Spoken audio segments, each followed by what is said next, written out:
approach up to the Big Knuckle. Beautiful first day of August 2024. We got one of my schoolmates from class of 1980 with us, Deb Kubik, but the last name is Lalonde now. Her son Dustin and Karen. And we're just probably about 10 minutes from the top. It's wonderful peak.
off Knucklehead Peak, the big Knucklehead.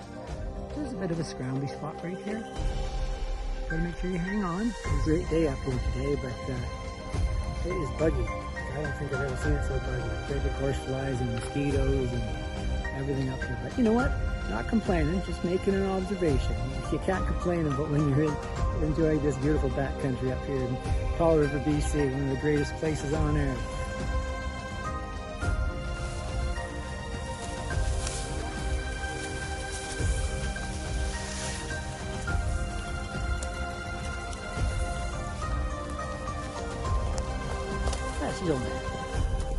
She's only about maybe a 500-foot drop down there, nothing to be too worried about, right? Maybe if you had a parachute or a hang glider or something.